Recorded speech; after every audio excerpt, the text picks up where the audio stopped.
मैं डॉक्टर अमित जी आपके पास लौटूंगी। यही सवाल मैं डॉक्टर सत्येंद्र जी आपके पास लेकर आ रही हूं, क्योंकि अभी सभी की निगाहें इस बात पर हैं कि कितना वक्त और लग सकता है।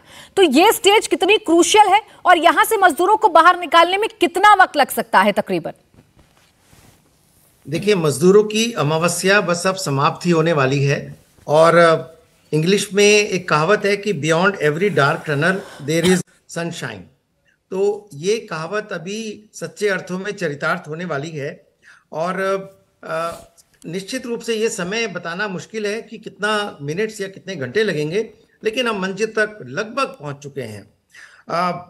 इसके बाद अब क्या, भविष्य में अब क्या, ये हमें अब सोचना पड़ेगा, पूरे देश को सोचना पड़ेगा।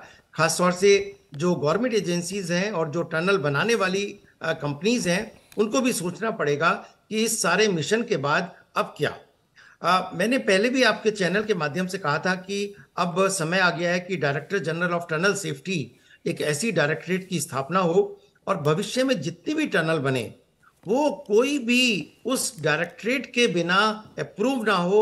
चूंकि टनल, जो सुरक्षित टनल बनाने के जो एसओपीज होते हैं, चाहे उसमें एडिट्स का प्रोविजन किया जाए जिसमें पलायन किया जा सके, या उसके समानांतर एक कम व्यास की एक टनल बनाई जाती है और उसको बड़ी टनल के साथ जोड़ा जाता है, ताकि ऐसी विपदा या ऐसी कुछ परिस्थितियां अगर आ जाती हैं तो वहां से पलायन किया जा सके।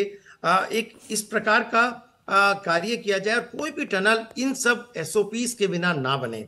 इसके साथ साथ जिन मजदूरों की नियुक्ति ऐसे कार्यों के लिए हो, उनकी एक ट्रेनिंग और उनका एक सेमिनार, उनको एक मानसिक रूप से हमें तैयार करने की बहुत आवश्यकता है कि देखिए, ये जो कार्य आप करने जा रहे हैं इसमें इस प्रकार की चुनौतियां आ सकती हैं और ऐसी चुनौतियां आने पे आप क्या करें, ऐसी चुनौतियां आने पे आप क्या करें।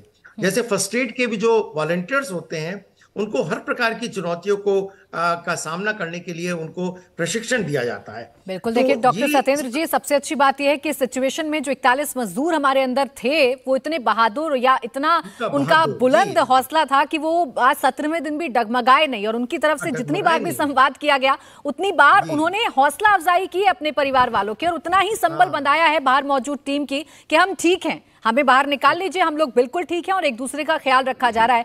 ये सबसे सुखद बात रही इस रेस्क्यू ऑपरेशन की। समाचार यही है। बिल्कुल, सबसे उनका मनोबल नहीं टूटा और उनका मनोबल बढ़ाने के लिए भी लगातार बाहर से कोशिशें होती रही।